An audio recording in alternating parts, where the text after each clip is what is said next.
दोस्तों, welcome to the ABHI podcast. It has been a long time. बहुत time के बाद मैं आपके साथ बात करने वाला हूँ। उसका एक ही कारण है, क्योंकि मैं बहुत ही आलसी था, बहुत ही आलसी। और उसके ऊपर मेरी एग्ज़ाम्स थी, उसके ऊपर न्यू ईयर था। तो उस सब चक्कर में मैं थोड़ा पॉडकास्ट के बारे में भूल गया, पर I still kept you guys entertained.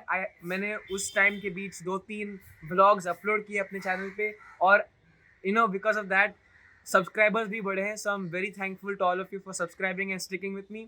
अब इन 6-7 महीनों में जो कुछ हुआ, उसका एक छोटा सा समरी इस पॉडकास्ट एपिसोड में देने वाला हूँ। So let's get started.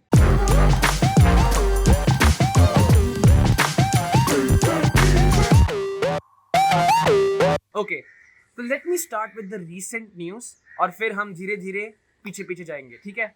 तो first news I want to talk about is the track. तो मैं अभी रिसेंटली इरशालगढ़ को गया अपने दोस्तों के साथ, क्लास फ्रेंड्स, और मुझे बहुत मज़ा आया। मैंने अपने चैनल पे इरशालगढ़ व्लॉग अपलोड किया। Just click up here if you want to check it out. बहुत ही मतलब मज़ेदार ट्रैक था, और it was a night track. तो मैं बचपन में ट्रैकिंग गया हूँ, but not on a full capacity. तो सब मामा और मेरी माँ और मेरे पापा मुझे उठाकर, मुझे हेल्प कर करके ट्रैक पे ले जाते थे। पर this was the first time that I went on my own. मतलब कोई मेरी हेल्प करने के लिए नहीं था, बस हमारे गाइड्स थे। पर वो हमें हेल्प नहीं कर रहे थे, वो बस हमें गाइड कर रहे थे। चढ़ना हमें खुद पे था। तो नाइट ट्रैक था और बहुत मज़ा आया। इरशालगढ़ मतलब वो करजत में आता है। तो इट वाज अ वेरी, और मैंने लास्ट मिनट में एप्लीकेशन दिया। सो ऑलमोस्ट 1-2 दिन ही बाकी थे, और मैंने अपनी application they the. It was a very new experience. हम पहुँचे दादर स्टेशन को लाइक ऑलमोस्ट 9:30, और ट्रेन आई हमारी ऑलमोस्ट 10 o'clock को। फिर मैं अपना कैमरा ले गया था फ़ोटो वगैरह निकालने, तो मैं कैमरामैन बन गया, और मैं व्लॉगिंग भी कर रहा था। तो हम रात को आई थिंक 2 बजे मतलब ट्रैक शुरू की हमने, क्योंकि पहुंचने को ही 2 घंटे लगे। वो ट्रेन डिले हुई तो आई थिंक 2.5 hours लगे। तो करजत स्टेशन पे पहुंचने के बाद हमारे लिए 2 वैन्स वेटिंग पे थे। तो आई थिंक 3 वैन्स लाने पड़े उनको। तो 3 वैन्स में सारे बच्चों को बिठा दिया, और हम ऑलमोस्ट 10 मिनट वैन के अंदर बैठे थे। पूरा शहर खाली, क्योंकि एकदम रात हो चुकी थी। और आई थिंक हम वहाँ पर 1:30 को पहुँचे, और माउंटेन ट्रैक शुरू करते समय 2 बज चुके थे। तो और अभी ना मुंबई और पूरे जो ये महाराष्ट्र का एरिया है, थोड़ा सा ऐसे विंटर टाइप चल रहा है। स्पेशली मुंबई में इतनी ठंडी नहीं फील होती, पर थोड़ा ऊपर जाने के बाद कर्जत वाले साइड में, जहाँ पर सिर्फ माउंटेन्स और ऐसे ट्रीज वगैरह हैं, तो वहाँ पर ठंडाई और अच्छी लगती है। तो हम गए वहाँ पर, और ट्रैकिंग में हमें ऐसी आई थिंक 20 डिग्री सेल्सियस था। तो ऐसा लग रहा था कि हम फुल AC में ये कर रहे हैं ट्रैकिंग। और बिल्कुल भी थकावट मुझे तो नहीं आई। मतलब कुछ और लोगों को थकावट भी नहीं, बस पेन हो रहा था, क्योंकि उन्होंने ज़्यादा वार्म अप नहीं किया, और उन्होंने ज़्यादा ये कभी उनको प्रैक्टिस नहीं होगी। मुझे भी नहीं था, पर at least I am little bit on the athletic side. So मुझे इतना प्रॉब्लम नहीं हुआ। आई वॉज उल्टा, मुझे वो रनर्स आए होते हैं ना, जब बहुत भागते हैं तो ऐसा ऐसा हाई फीलिंग आती है, तुम्हें लगता है कि और भागना चाहिए। तो मुझे वो आ रहा था, और ऊपर से मैंने अपना स्वेटर और ये क्या वेस्ट पहन के रखा था। तो उससे मुझे पसीना भी आ रहा था, पर उस पसीने की वजह से ठंडी भी आ रही थी। तो एकदम मुझे ऐसा अच्छी फीलिंग आ रही थी जितना मैं चढ़ रहा था। तो जब मैं ट्रैक के लिए साइन अप किया, तो उन्होंने बताया कि it's going to be an easy track, it's going to be a very mild track for a beginners, it's a very good one. पर हम जब वहाँ पर गए, it was not that easy. मतलब स्टार्टिंग से ही बड़े बड़े पत्थर आने लगे हमारे बीच, और रात रात का टाइम था, तो कुछ दिख भी नहीं रहा था, ना इस साइड पे ना उस साइड पे। बस हमारे आगे जो है वही दिख रहा था, वो भी टॉर्च लगाने के बाद। और क्या हुआ, उन्होंने बोला था कि हेड टॉर्च लाओ तो तुम्हारे हाथ फ्री रहेंगे, या फिर अगर नहीं होगा तो एक नॉर्मल टॉर्च लाओ। पर मैंने उन दोनों में से कुछ नहीं लाया, मैंने बस अपने फ़ोन के भरोसे सब कुछ किया। तो लकीली, तो उसकी वजह से क्या हुआ कि फ़ोन का जो टॉर्च होता है वो बहुत ऐसे फैला हुआ होता है ना, तो ज़्यादा दूर नहीं जाता, बस अपने एरिया तक रहता है। तो मुझे अपने एक हाथ में फ़ोन पकड़ना था, और रास्ता देखना था, और रास्ता भी मैं बस इतना, मतलब एक हाथ की दूरी वाला रास्ता देख पा रहा था। और उसके ऊपर मुझे व्लॉगिंग भी करना था, और अब मैंने व्लॉगिंग किया तो ऑफ कोर्स अंधेरे में तो मेरा चेहरा दिखेगा नहीं। तो मुझे टॉर्च लगा के खुद पे व्लॉगिंग करना पड़ा, और जब टॉर्च मैं खुद के ऊपर लगाता हूँ तो मुझे रास्ता ही नहीं दिखता। तो ऐसे थोड़ा सा उल्टा पुल्टा चल रहा था मेरा। पर लकीली हमने ट्रैक फिनिश किया, किसी को कुछ चोट नहीं आई, किसी को कोई प्रॉब्लम नहीं आए। हमने अपने check points on time reach किया और जब हम समिट पे पहुँचे तो आई थिंक सुबह के 4 बज चुके थे और जो सनराइज होने वाला था, अभी विंटर टाइम है इसलिए 7:30 को सनराइज था। तो हमें इतना पता था कि साइड में एक लेक व्यू है, पर जब सनराइज हुआ, I am not kidding guys, इतना ब्यूटीफुल था, इतना सुंदर था कि मेरा मन भर गया। मतलब और वो भी इतना चढ़ाई के बाद, वो जो थकावट होती है ना, उससे थोड़ा और मज़ा आता है कि तुमने इसके लिए मेहनत की, तुमने बस इसको ऐसे फोटो में नहीं देखा, तुमने बस ऐसे समुंदर पे गए और देखा, ऐसे नहीं है। You climbed, you worked for it, और जब तुम पहुंचे टॉप पे और तुमने वो व्यू देखा, इतना ब्यूटीफुल व्यू मैंने लाइफ में कम बार देखा है। मतलब I have been to beautiful places, पर इतना मेहनत करने के बाद वो जो ब्यूटी दिखी, it was unmeasurable. It was truly like, मैं जब मैंने फोटोज निकाले, it was really looking like I was in some foreign country. और वहाँ पर जब हम पहुंचे समिट पर, एक छोटा सा सीक्रेट रास्ता था, और वो सीक्रेट रास्ता ऐसे कॉनकेव मतलब लेज पे जाके खत्म होता है। तो वहाँ पर जो चट्टान है, उसके अंदर ऐसा एक छोटा सा केव टाइप है, वो सेमी केव, और वहाँ से जो व्यू था ना, एकदम सेंट्रल विस्टा व्यू था वो। It was so beautiful, so beautiful. और सनराइज मैंने इतना A to Z सनराइज कभी इतना क्लियरली देखा ही नहीं है। मतलब I saw it coming from the horizon all the way to the top. It was amazing.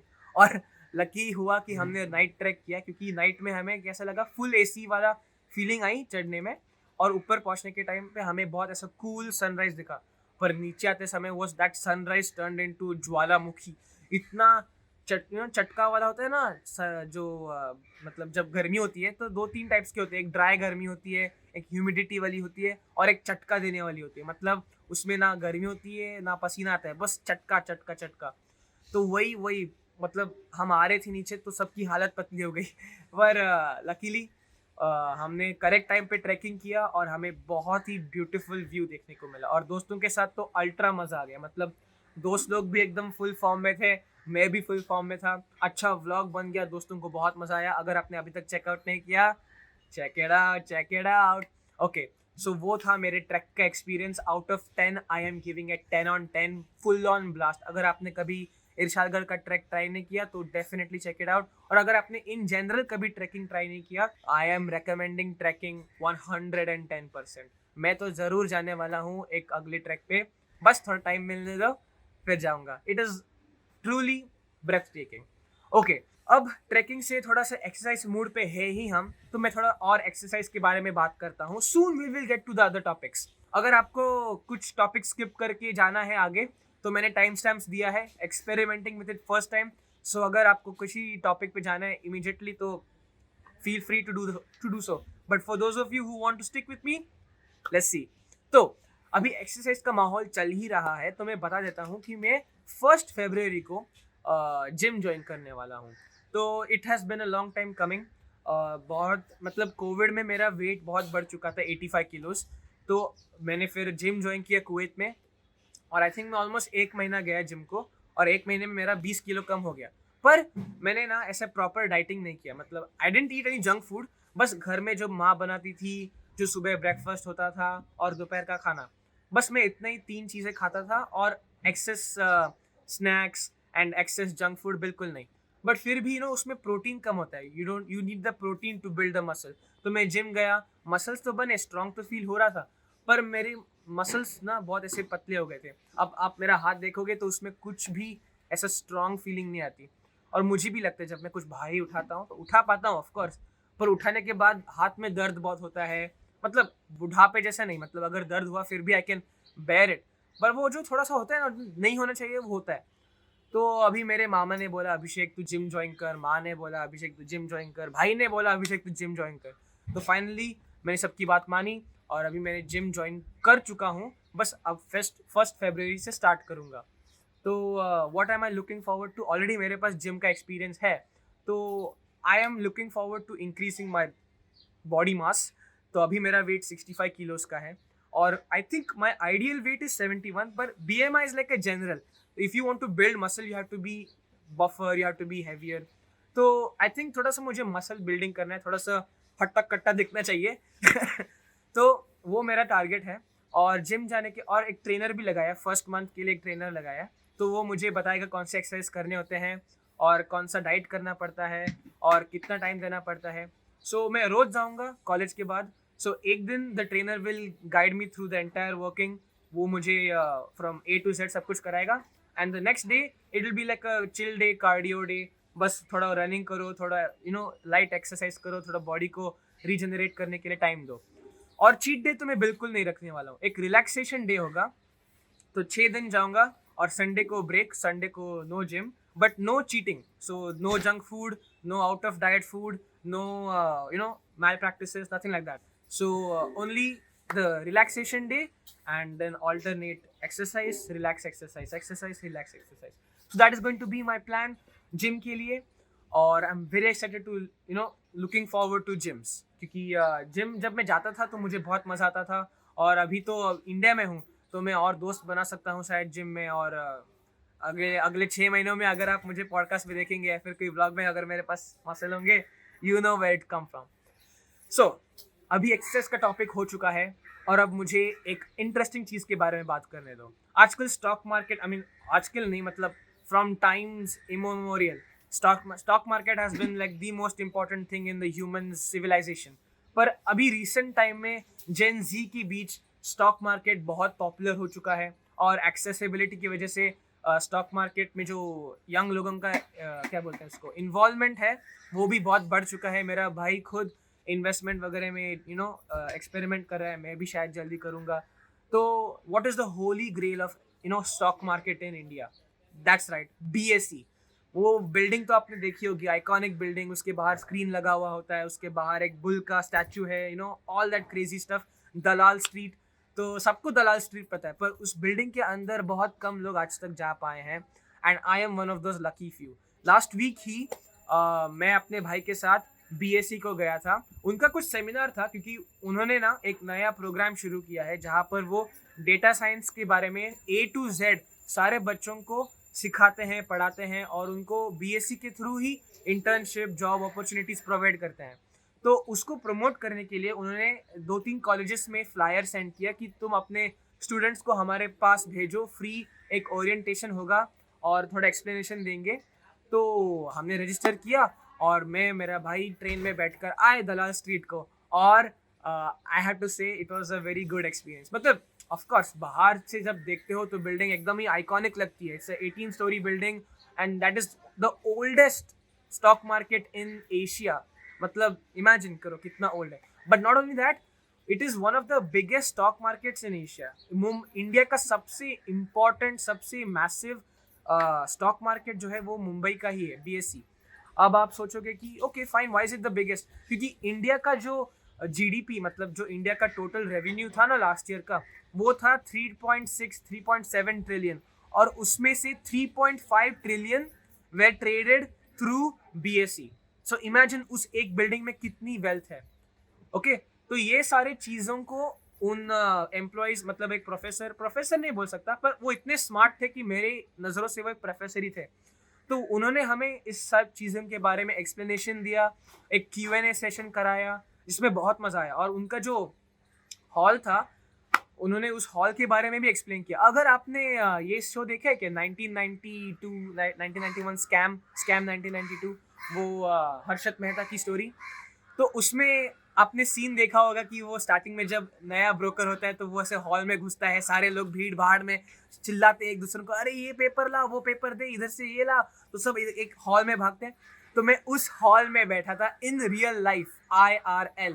Okay, पर वो हॉल, अभी वो पुराना ज़माना था ना वो, और अभी तो सब कुछ कंप्यूटराइज हो चुका है, तो अभी उस हॉल का वैसा यूज़ तो नहीं होता। So they converted that hall into a seminar hall, जहाँ पर एक छोटा सा स्टेज है, पोडियम है, लोग वहाँ पर जाके बातें करते हैं, लोगों को बैठने की जगह है। पर वो हॉल जो अभी बना है वो अभी छोटा कर दिया उन्होंने। एक्चुअली वो बहुत बड़ा होता था और एक टाइम पे वहाँ पर 1000 लोग या फिर 5000 लोग एक साथ चिल्लाते थे, भीड़ भाड़, गाली गलौज, सब कुछ चलता था वहाँ पर उसकी वजह से वो सिस्टम थोड़ी आउटडेटेड थी, उसकी वजह से तो स्कैम्स होते थे।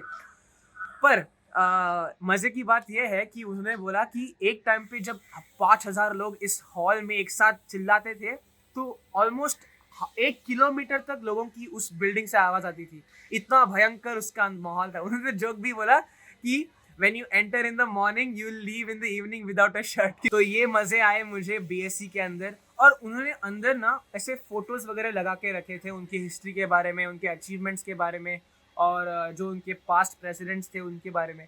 और उन्हें हमें इंडियन इकोनॉमी के बारे में एक्सप्लेनेशन भी दिया कि इंडिया का इकोनॉमी लाइक 7 पॉइंट समथिंग के % से बढ़ रहा है हर year, but that is not a fast economy. मतलब जो चाइना है वो 1990 तक ऑलमोस्ट इंडिया के बराबर था, मतलब हर चीज़ में अगर आप ग्राफ देखोगे। बट देन चाइना ने ऐसा कुछ कमाल किया जिससे उनकी जीडीपी एकदम स्काई रॉकेट हो गई। आज उनका जीडीपी का increase like growth rate is like around 10-11%, और इंडिया को 10-11% पहुँचने को ही और 30 साल लग सकते हैं।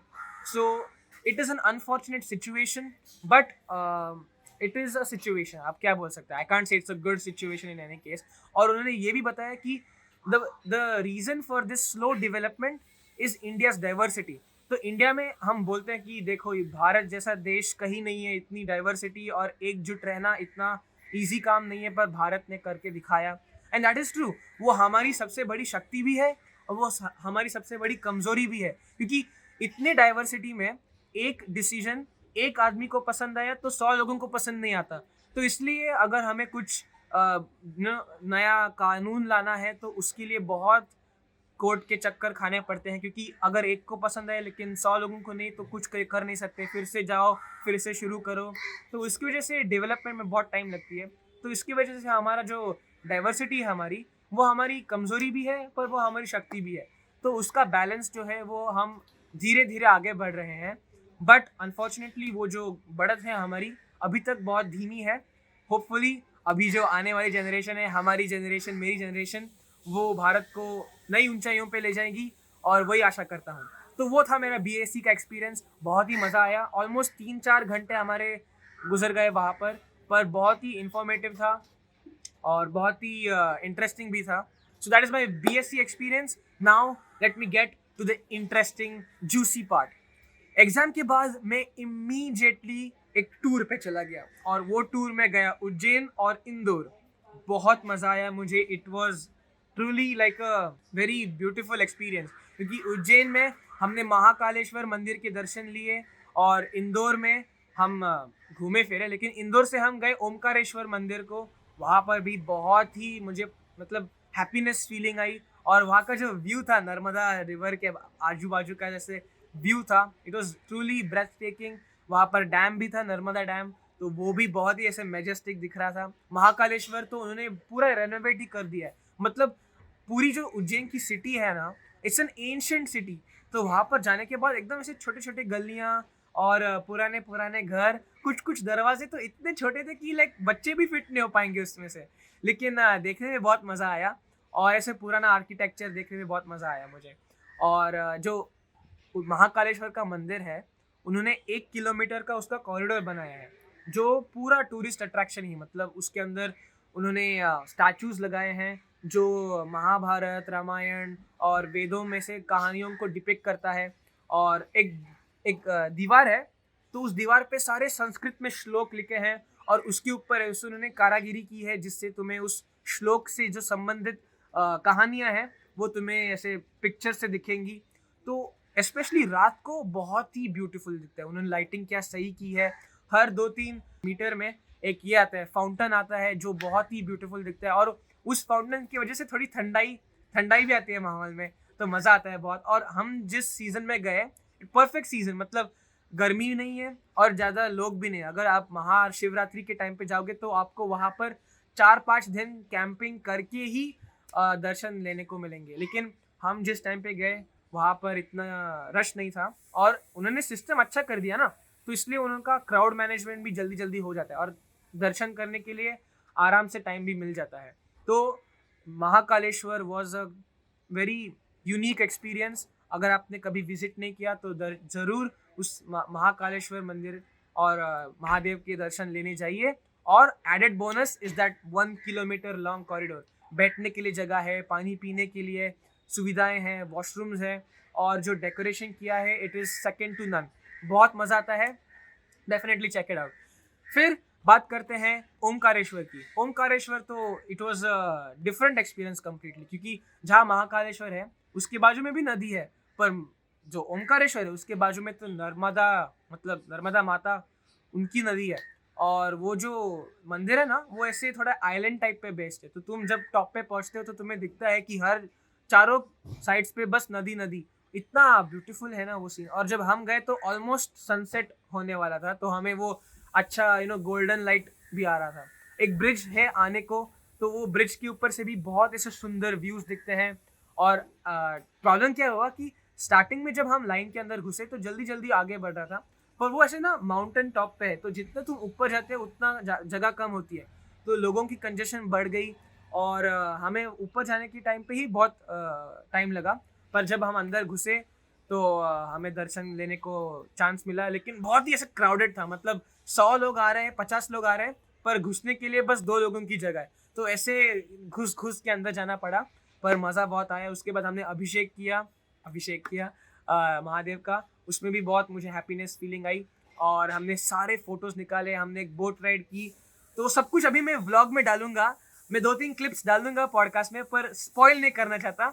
आई am going to make a separate amazing vlog on this whole trip, so stay tuned for that. If you haven't, अभी सब्सक्राइब कर लीजिए और नोटिफिकेशन बेल दबा दीजिए, so that you get notified the first moment I upload that video, because you will enjoy it amazingly.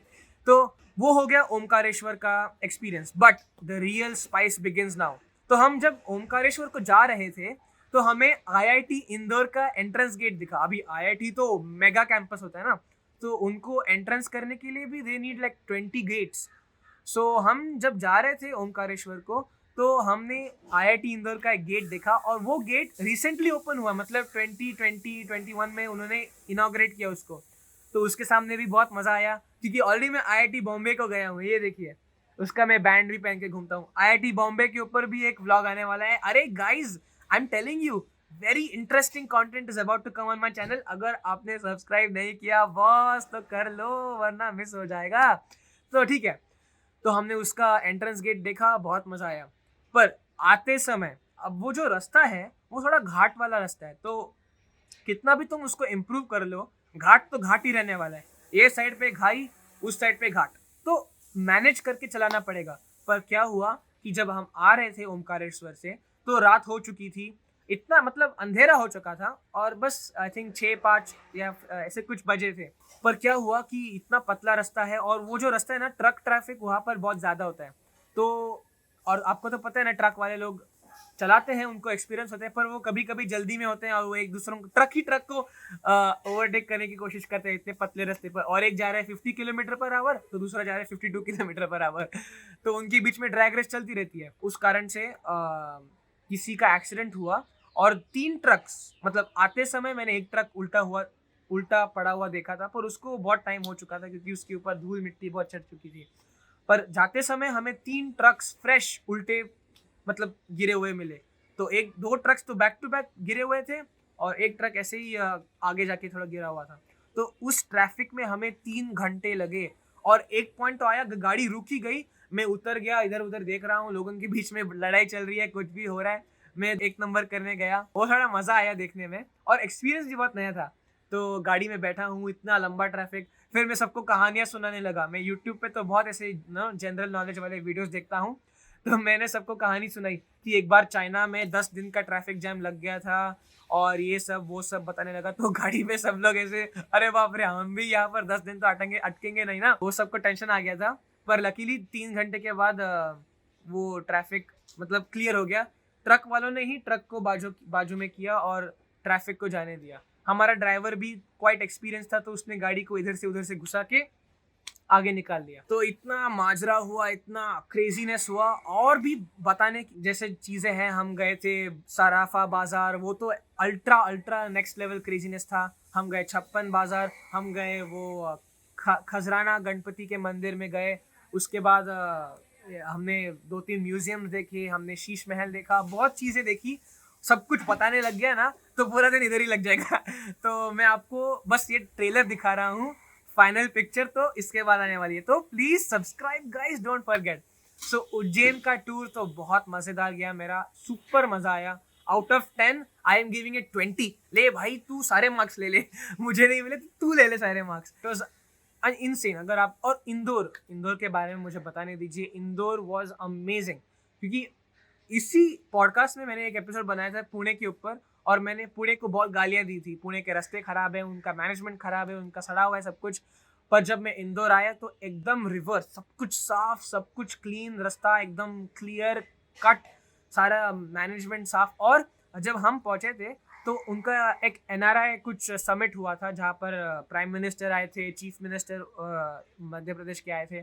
तो उसके वजह से उन्होंने इंदौर को एकदम सजा धजा दिया था, मतलब लाइट्स लगा दिए थे, रास्ता एक्स्ट्रा क्लीन कर दिया था। और वो जो बोलते हैं ना, Indore has gotten the cleanest city in India 5 years in a row, it's not lies, it's true. क्योंकि जहाँ पर भी मुझे वॉशरूम जाना था, पब्लिक वॉशरूम था, और पब्लिक वॉशरूम भी एकदम मतलब क्लीन। उधर साबुन था हाथ धोने के लिए, वहाँ पर पानी अच्छे से आ रहा था, कपड़े मतलब पैंट वगैरह लटकाने के लिए जगह थी, वॉशरूम क्लियर था। और एंट्रेंस फी भी एकदम नॉमिनल थी।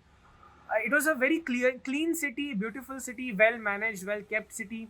और लोग भी वहाँ के कितने पोलाइट और कितने डिसिप्लिन्ड है। मतलब if you want to keep a city clean, तुम लोगों को एम्प्लॉय करो रास्ता साफ करने के लिए, तुम इंजीनियर्स को हायर करो वॉशरूम बनाने के लिए, पर एट द एंड उसका जो रियल मेंटेनेंस होता है वो लोग ही करते हैं। अगर उन्होंने उनको अच्छा रखना है तो वो रास्ते पे कचरा नहीं फेंकेंगे, वॉशरूम को क्लीन रखना है तो वॉशरूम में फ्लश करेंगे, साफ सफाई करेंगे।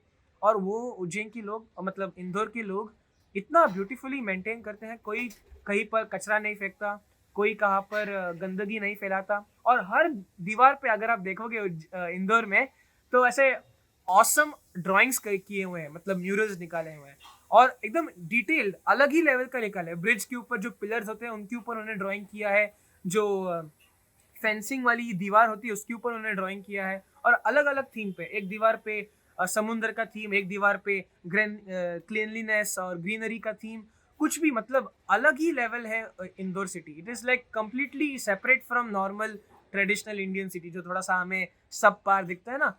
Indore you feel like you are in some other country only. तो अगर आपने इंदौर और उज्जैन चेकआउट नहीं किया तो definitely I highly recommended. As I said 20 out of 10 मैं देता हूँ इस ट्रिप को।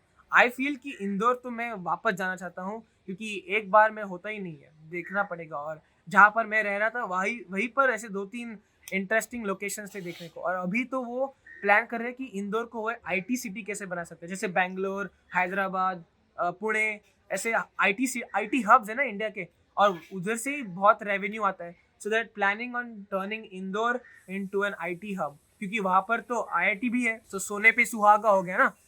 तो वो ट्राई कर रहे हैं, अगर हो गया तो भगवान की कृपा। चलिए, अब वो हो गया मेरा टूरिंग और ट्रैवलिंग का experience. Now let's get down to business. Now let me talk about IIT Bombay. क्योंकि देखिए, आप तो मेरे हाथ पे देख रहे होंगे ये बड़ा, क्या बोलते हैं इसको, ये बैंड, रबर बैंड। तो मैं आई थिंक ऑलमोस्ट 1 महीने पहले आईआईटी बॉम्बे को गया था, और मुझे बहुत मज़ा आया। मतलब IIT Bombay is like every engineers dream. और एक बार तुम आईआईटी बॉम्बे पहुंच गए तो life settle, basically life settle. और वहाँ पर उनका टेक फेस्ट हो रहा था, तो मैं और मेरा भाई गए, और वहाँ पर हमें बहुत मज़ा आया। मतलब ऑलमोस्ट पूरा दिन हमने वहाँ पर बिताया। और उनका जो कैंपस है ना, it's not even a campus, it's a mini city only. मतलब उधर हर चीज़ की फैसिलिटी है। जो आईआईटी बॉम्बे का स्टूडेंट है उसको एक कदम भी कॉलेज के बाहर रखने की ज़रूरत नहीं है। खाना खाना है, खाना अंदर है, हॉस्पिटल चाहिए, हॉस्पिटल अंदर है, रिसर्च करना है, रिसर्च लैब है, पढ़ाई करना है, स्कूल है, लाइब्रेरी में जाना है, लाइब्रेरी है। मतलब तुम्हें जो कुछ करना है ना अंदर से ही कर सकते हो। शॉपिंग करना है तो तुम मंगा सकते हो, आ जाएगा अंदर यार। इतना मतलब वो मिनी सिटी ही है, और इतना बड़ा कैंपस है ना। तो उन आईआईटी के स्टूडेंट्स ने ही एक इलेक्ट्रिक टैक्सी बनाई है अंदर, जो प्रोफेसर लोगों को, स्टूडेंट लोगों को एक साइड से दूसरे साइड पे ले जाएंगे। मतलब it is a completely different environment only inside. हम आई थिंक सुबह 9 बजे नहीं, लाइक 10-11 बजे पहुंचे वहाँ पर। और हमें टेक फेस्ट में क्या क्या नहीं देखने को मिला। फार्मूला 1 कार, फार्मूला 1 मतलब formula E car, but equally interesting, equally amazing. और रोबोट्स, और इनोवेशंस, ड्रोन्स, और हमने तो कुछ कुछ चीज़ें देखी जो हमें विश्वास ही नहीं हुआ कि स्टूडेंट्स ने ये बनाया है। हमारे एज के स्टूडेंट्स ने ये बनाया, हमें विश्वास ही नहीं हो रहा था। But it was an amazing experience. IIT में जितना मतलब हमने जितना पूछा उतना हमारा नॉलेज बढ़ा। क्या क्या अलग अलग चीज़ों पे ये स्टूडेंट्स रिसर्च करते हैं, इम्प्लीमेंटेशन करते हैं। मतलब हमने एक बूथ पे कुछ माइक्रोस्कोप का चल रहा था, तो हमने पूछा कि भाई क्या चल रहा है ये, तो उसने बोला कि अभी तुम्हें रिसर्च करना है, पर माइक्रोस्कोप्स बहुत ही महंगे होते हैं, बहुत ही हैवी होते हैं, बहुत ही फ्रैजाइल होते हैं। तो उसने एक माइक्रोस्कोप का अल्टरनेट बनाया जो बहुत ही सस्ता है, कहीं लैपटॉप से तुम कनेक्ट करके यूज़ कर सकते हो, और you can see the cells in an onion slice, ऐसे कुछ उसने बनाया था। तो बहुत ही ऐसे इंटरेस्टिंग इनोवेशंस, किसी ने इलेक्ट्रिक गाड़ी बनाई, किसी ने ड्रोन बनाया जो कंस्ट्रक्शन में मदद कर सकता है। मतलब अगर फॉर एग्जांपल तुम एक ऑयल रिग पे हो जो समुंदर के बीच में है, और वहाँ पर एक पार्ट खराब हो गया और वहाँ पर पहुँचना बहुत ही मुश्किल है और लाइफ थ्रेटनिंग, तो तुम वहाँ पर रोबोट तो नहीं भेज सकते क्योंकि वहाँ पर नीचे पानी है, ऐसे कोई सरफेस नहीं है, तो तुम्हें ड्रोन ही भेजना पड़ेगा। तो किसी ने एक ड्रोन बनाया जो हैवी ड्यूटी ऑब्जेक्ट्स को उठा सकता है, मशीन से डिटेक्ट करके उसको फिट कर सकता है, एनालाइज कर सकता है। मतलब it was an unreal experience. और वो कैंपस भी एकदम होली ग्रेल था। अभी मैं आईटी में हूँ, तो मैंने आईआईटी बॉम्बे का आईटी बिल्डिंग देखी एंड आई वाज लाइक भाई ये मेरा मंदिर है, ये मेरा मंदिर, इसका चरण स्पर्श कर लेता हूँ, मैं इसके चरण स्पर्श कर लेता हूँ। तो वो देखने में बहुत मज़ा आया। और आईआईटी बॉम्बे के जो स्टूडेंट्स हैं, they are like elite level students. मतलब दे आर उनका थिंकिंग का डायमेंशन ही अलग होता है। They are, if I am in 2D they are in 4D वैसा उनका डायमेंशन। पर उनसे सीखने को बहुत मिलता है, उनसे इंस्पिरेशन बहुत मिलती है, और होपफुली इन द फ्यूचर मुझे वापस वहाँ जाने का चांस मिलेगा। पर अनफॉर्चुनेटली क्या हुआ, ये जो इवेंट चलता है उनका, वो 3-4 दिन का चलता है, और इस साल उनका जो थीम था वो था सबमर्ज्ड सोजोन। तो मुझे तो पता नहीं था सोजोन का क्या मतलब है, भाई मैंने कभी सुना ही नहीं जन्म में ये सब। तो मैं गूगल सर्च किया, सोजोन का मतलब होता है कि अ शॉर्ट स्टे और a brief like brief resting time. तो सबमर्ज्ड, और इनका थीम इस साल था सबमर्ज्ड, मतलब अंडर द वाटर एक्सपीरियंस ऐसा कुछ। और उन्होंने वहाँ पर एक ex prime minister of Netherland किसी को इनवाइट किया था, तो वो आई थी, हम उनके ऑडिटोरियम में बैठे। उस हर चीज़ के बारे में मैंने व्लॉग बनाया है, so it's coming out. So IIT Bombay vlog guys, don't miss it, that is the golden goose, that is the golden goose. IIT Bombay का ट्रिप आने वाला है। If you don't want to miss out, click the subscribe button right now, baby, right now. So IIT Bombay, I'm not going to rate it because it's not something I can rate, okay? It's a different experience। और next year फिर से tech fest होने वाला है, तो और बीच बीच में उनके ऐसे इवेंट्स होते रहते हैं, cultural events, technological events, just like normal concerts वगैरह। तो आप वो चेकआउट कीजिए ज़रूर, इट्स ऑलवेज अवेलेबल। और पर एक बात मुझे बतानी थी, जिस दिन हम गए उस दिन के एग्जैक्ट नेक्स्ट दिन उनका डीजे सेट हुआ, और उस डीजे सेट में उन्होंने फ्लाइंग ड्रोन्स लाए थे जिसके ऊपर एलईडीज होते हैं, और वो आसमान में ऐसे पैटर्न्स वगैरह बनाते हैं, और डीजे सेट हुआ। बहुत मतलब मैंने इंस्टाग्राम पे लोगों के रील्स देखे, तो वो देखने में बहुत मज़ेदार लग रहा था। बस अनफॉर्चुनेटली मैंने मिस कर दिया, मेरे भाई ने भी मिस कर दिया। But we got to see something more interesting technological wise. DJ तो हर जगह पे मिलता है, पर टेक्नोलॉजी भाई आईआईटी बॉम्बे में ही मिलती है, ठीक है। So that is my IIT Bombay experience. Now let me go one step back and talk about New Year. तो इस साल न्यू ईयर एकदम धमाकेदार सेलिब्रेट किया। मेरे पापा इंडिया में ऑलमोस्ट 2-3 साल के बाद आए, और उन्होंने इंडिया में 20 साल से न्यू ईयर सेलिब्रेट ही नहीं किया था। So he wanted to go all out, he wanted to go to the most best place to celebrate New Year. और कोविड के बाद भी this was like the first time people could go out and celebrate New Year properly, क्योंकि 21 में नहीं possible था, 22 में possible नहीं था, और 20 में तो ऑफकोर्स भाई तू अपना मुंह बंद ही रख, ठीक है। तो my father he wanted to go all out, तो हमने द ललित नाम के होटल में अपने टिकट्स बुक किए। जो मुंबई में रहते हैं उनको तो पता ही होगा, द ललित इज़ द 5-स्टार hotel. It is extravagant, it is marvellous, it is beautiful, it is grandeur, उसका बहुत ज़्यादा है। और उन्होंने न्यू ईयर पार्टी होस्ट की, और हम चार, मतलब मैं, मेरा भाई, मेरे पापा और मेरी माँ, हम चारों गए वो न्यू ईयर पार्टी देखने, तो बहुत मजा आया। वहाँ डीजे था, वहाँ पर ड्रिंक्स थे, मतलब मैं तो ड्रिंक नहीं करता पर ड्रिंक्स थे भाई, ड्रिंक्स थे, खाना था, पार्टी थी, बहुत मजा आया। आई थिंक वहाँ पर हम ऑलमोस्ट 4-5 घंटे थे, तो अल्ट्रा अल्ट्रा मजा आया। स्पेशली जब न्यू ईयर की घंटी बजी ना, वो जो काउंटडाउन होता है 10 9 8, अरे भाई वो टाइम तो एकदम छत छत हमने फाड़ दी पूरी। मतलब उन्होंने ऐसे कैनन्स लगाए थे, उसके अंदर ऐसे पेपर, कलरफुल पेपर थे, तो जब कैनन्स एक्सप्लोड हुए ना तो सारे पेपर, कलरफुल पेपर की बारिश होने लगी, अरे पटाखे फूटने लगे, आवाज आने लगी, सब लोग चिल्लाने लगे, अरे यार इतना मजा आया। मेरे भाई ने आई थिंक उसके ऊपर एक रील बनाया है, तो वो रील मैं आपको लिंक में डाल दूंगा, चेकआउट कीजिए, बहुत ही मजा आएगा आपको न्यू ईयर देखने में। It was truly like a party I never had before. मतलब बचपन से मैं छोटे छोटे पार्टीज लोगों के साथ यहाँ वहाँ, family friends, but this was like a party party, DJ, dance, music, food, drink, extravaganza. तो वो टाइप की party, this was the first time, and first time में ही छक्का उड़ा दिया, छक्का उड़ा दिया भाई, मजा आ गया, एकदम मजा आ गया। तो new year was unreal for me, बहुत मजा आ गया। Now let me take another step back and talk about the phenomenon of the decade basically, that is Avatar 2। अगर आपने Avatar 2 देखा नहीं है तो कोई बात नहीं, मैं बैठा हूँ ना, मैं आपको रिव्यू करके बता देता हूँ। तो मैं अपने भाई के साथ गया Avatar 2 देखने IMAX 3D में, क्योंकि it's a James Cameron movie, उसको Avatar 2 बनाने को 13 साल लगे, तो भाई थोड़ा सा हम भी उसको मदद करें, थोड़ा उसको उसकी कारीगरी देख लेते हैं।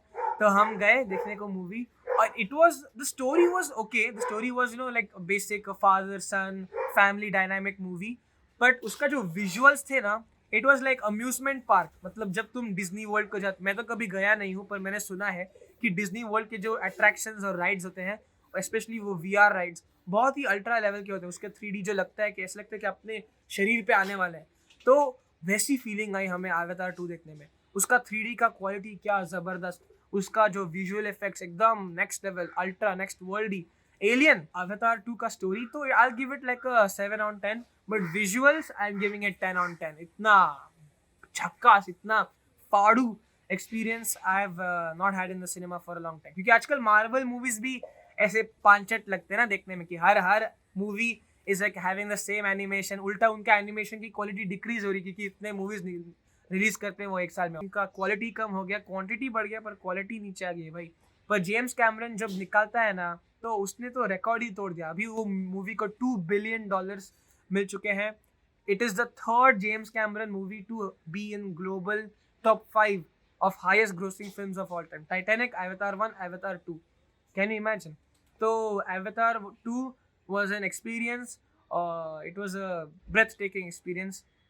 I'll give the movie an 8 out of 10 because it's a once in a lifetime of movie. You won't get like this movie every 2-3 years. But maybe you can, क्योंकि अभी जेम्स कैमरन बोल रहा है कि उसने Avatar 3 और 4 भी बना दिया है, तो अभी वो 2 साल के बाद रिलीज करेगा, 4 बना रहा है, उसका चलता रहता है भाई। लेकिन हमें तो एक बार ही देखना है, बार बार तो नहीं जाने वाला हूँ मैं उसकी मूवी देखने। तो ये movie super solid, I give it 8 out of 10। Avatar 2 super. But now coming to the final story, the breathtaking story, the king of the crop story, the FIFA world cup. भाई FIFA ने क्या छक्का लगाया last year, मतलब मजा ही आ गया। एक तो first time FIFA was being hosted in a gulf country, कतार, एंड कतार को तो पैसे की कोई कमी नहीं है, तो उन्होंने सारा, दे pulled out all the stops, पूरा पैसा खर्च कर करके उन्होंने पूरा अपने सिटी को रेनोवेट कर दिया। उन्होंने I think like 6-7 world class level stadiums open किए, और हर स्टेडियम का एक अलग ही थीम है, हर स्टेडियम सुंदर दिखते हैं, एक दूसरे से और सुंदर। और उसके ऊपर सोने पे सुहागा बोलते हैं ना, तो उसके ऊपर का जो सुहागा है वो मेस्सी जीत गया भाई, मेस्सी वर्ल्ड कप जीत गया। और उसकी जो फाइनल मैच थी वो भी कोई ऐसा आसान मैच नहीं थी, वो जा रहा था एम्बापे, वो भाई क्या चल रहा था match. Argentina was on form, ऐसे लग रहा था कि अर्जेंटीना फर्स्ट हाफ में अर्जेंटीना ने 2 गोल स्कोर कर दिए थे और फ्रांस ने एक भी नहीं किया, तो लग रहा था कि भाई अभी अर्जेंटीना हाथ साफ कर लेगी और जीत जाएगी। मजा तो आता, लेकिन वो जो तुम ऐसे टफ फाइट करके जीतते हो ना, तो उससे जो एंटरटेनिंग वैल्यू बढ़ती है उसका कोई तोड़ नहीं। और जो उस मैच में हुआ फाइनल में, वो तो किसी मूवी से कम नहीं। वो जो मैं बोल सकता हूँ कि जो पहला हाफ था वो तो बस ट्रेलर था, पिक्चर तो बाकी थी मेरे दोस्त। हाफ टाइम के बाद एम्बाप्पे ने आग लगा दी, आग। वो 2 गोल स्कोर किए उसने और 3 goals. He is one of 2 people who has scored 3 goals in a FIFA final. तो कैन यू इमेजिन वो एम्बाप्पे क्या प्रेशर लेके घूम रहा था। उसने अकेले में फ्रांस को kick off, penalty kick off तक पहुंचाया। अगर उसने नहीं किया होता तो मेसी भाई आज जीत जाता है, लेकिन अच्छा हुआ नहीं जीता, क्योंकि मतलब अभी तक नहीं जीता, सबको पता है जीत गया वो, पर उससे ना मैच और इंटरेस्टिंग हो गया। और उससे अच्छी क्या बात हुई कि मेरी मौसी ने एक नया घर लिया कहीं पर और वो हमें इनवाइट कर रही थी। तो जिस दिन मैच था फाइनल, उसी दिन मैं, मेरा भाई और मेरे मौसी मेरे दूसरे मौसी के घर गए और उनके पास ऐसा बड़ा 4K 50 इंच का टीवी था। तो उसके ऊपर मैच देखना मतलब क्या बोलूं। और it will be like a permanent memory in my mind now कि मौसी के नए घर में जिस दिन गया उसी दिन मैंने मेसी को वर्ल्ड कप ट्रॉफी उठाते हुए देखा और क्या मजा आया। मेसी तो फुल फॉर्म में, कुछ कुछ गोल्स जो उसने फाइनल में किए, it was like a piece of art. Specially एक गोल वो टीम वर्क से हुआ था, तो 5-6 लोगों ने पास पास करके एक गोल किया। इतना ब्यूटीफुल, इतना वेल कोरियोग्राफ्ड, इतना वेल एग्जीक्यूटेड गोल मैंने अपने जीवन में कभी देखा नहीं। होगा कहीं पर, मैंने तो नहीं देखा ना भाई। मैंने जो ये देखा मेरे लिए बेस्ट है। और फिर मेसी ने गोल स्कोर किया, उसने तो 2 गोल स्कोर किए। उसने एक पेनल्टी किया और एक फ्री प्ले में किया। और उसका एक और प्लेयर है, उसका नाम मैं अभी भूल गया, पर हाँ, हुलियन एल्वारेज। मैंने उसका नाम कभी सुना नहीं, लेकिन अभी मेरे दिमाग में रहेगा। उसने सोलो गोल स्कोर किया, सोलो हाफ लाइन से उसने रन किया और उसने गोल स्कोर कर दिया। भाई इतना धमाकेदार मैच थी, इतना ब्यूटीफुल गोल्स थे। You have to rewatch the entire match just to appreciate it 110%। तो फीफा ने तो इस साल भाई क्या कमाल कर दिया। और this was one of the highest viewed like events in FIFA history. FIFA में ऑफ कोर्स बिलियन से ज़्यादा लोग देखते रहते हैं हमेशा, पर ये साल इतना मज़ा आया कि 1.5 billion people, not million, billion people saw it live. और उसके बाद अर्जेंटीना में जो सेलिब्रेशंस हुए उसके तो सारे क्लिप्स वायरल हो गए। उनका जो बुएनस आयर्स का कैपिटल है और उस कैपिटल का जो मेन स्क्वायर, वहाँ पर लाख लाख लाख लोग बस आ गए थे सेलिब्रेट करने। 3 दिन लगातार सेलिब्रेट करते रहे, वो करते रहे। तो देखने में बहुत मज़ा आया। एंड मेसी वेल डिजर्व्ड यार। मतलब इतने सालों से चल रहा था कि मेसी जीतेगा कि नहीं, हारेगा कि नहीं, और रोनाल्डो मेसी के बीच में हमेशा चलता है। मगर मेसी ने ये अवार्ड लिया तो रोनाल्डो को भी मिला, रोनाल्डो ने ये लिया तो मेसी को भी ये मिला। तो सारे रोनाल्डो और मेसी फैंस झगड़ते रहते कि कौन बेस्ट है, क्योंकि दोनों के पास सेम इक्वल अचीवमेंट्स है। पर अभी मेसी ने प्रूव कर दिया कि भाई इतना, जब तुम टॉप लेवल पे पहुंचते हो ना, तो skill doesn't matter, it's luck. क्योंकि तुम दोनों ने हर नदी पार की, हर आग से कूदे, हर मोच, हर पैर तोड़ा, और तुम दोनों ने सब कुछ सहन किया। अब और कुछ सीखने जैसा है ही नहीं। तो दैट गॉड जो होता है ना, God intervention, that luck factor, वो इतने टॉप पे वही काम करता है। अभी मेसी का लक चमक गया, मतलब चमक से भी चमक गया उसका लक। मैं रोनाल्डो का इतना नहीं चमका। उसका क्लब उसने छोड़ दिया, उसको थोड़ा सा फैमिली प्रॉब्लम्स थे, और उसको अभी वर्ल्ड कप में भी हार गया। तो वो थोड़ा बैड लक आता है। तो किसी का नसीब भी चमकता है, किसी का। पर दोनों players they are like god level players, immortal players. उनका नाम 100 साल क्या 1000 साल तक लोगों के दिमाग में गूंजेगा, उनके ओटो पे आएगा। तो Ronaldo Messi are like the greatest rivalries of all time. जैसे F1 में एलन प्रोस्ट एंड एटन सेना का राइवलरी है, जैसे रॉजर फेडरर एंड नडाल का राइवलरी है, वैसे these two, Ronaldo and Messi, they are one of the immortal rivalries of all time. Their name will be in the history books for hundreds and thousands of years to come. तो दोनों ने अपना नाम रोशन किया है। पर जो Messi का फैक्टर है भाई, वो तो अलग ही है। मैं तो अल्ट्रा मेसी फैन हूँ स्टार्टिंग से ही। पर अभी तो मतलब मैं हैट्स ऑफ टू मेसी, उसने एकदम ही छा दिया। और इस वर्ल्ड कप में उसने अपने खुद के कितने सारे रिकॉर्ड्स तोड़ दिए, और इंटरनेशनल रिकॉर्ड्स भी तोड़ दिए उसने। Like the only man to score a goal in every FIFA match in this season, only man to get most man of the matches in every match almost. Only man to do this and that.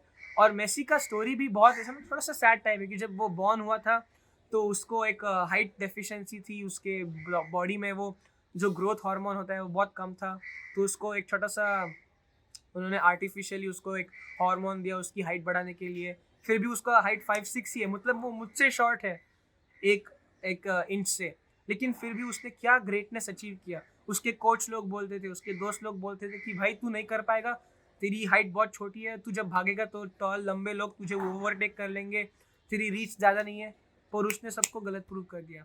And this is one of the greatest inspiration. मतलब कितना भी लोग तुम्हें नहीं बोलेंगे, कितना भी तुम्हें लगता है कि तुम नहीं कर पाओगे, पर अगर तुम्हारा मन और तुम्हारा दिमाग एक साथ हैं और तुम हर चीज़ ट्राई करोगे वो अचीव करने के लिए, तो तुम्हें कोई नहीं रोक पाएगा. तो Messi greatest of all time, and now it has been stamped in golden letters that Messi is the greatest. Ronaldo is also the greatest. तो thank you all for listening to this episode. मुझे बहुत मज़ा आया returning after so long. Almost 6-7 महीने का gap था, पर ये एपिसोड रिकॉर्ड करने में मुझे सच में बहुत मज़ा आया. होपफुली आप सबको भी इतना ही मज़ा आया होगा. So thank you for listening. Please like, share, subscribe, comment in the stories, मतलब इन द कमेंट सेक्शन कि आपको क्या अच्छा लगा और आपको क्या अच्छा लग सकता है. और सब्सक्राइब करना मत भूलिए. सब्सक्राइबर्स बहुत इंपॉर्टेंट है, उससे मेरा चैनल ग्रो होता है और मैं आप सबको इंटरेस्टिंग और एंटरटेनिंग कंटेंट ला पाऊंगा. So thank you all for listening. This has been your host Abhishek. I'll be back with another episode soon. Till then, take care and see you later. Bye.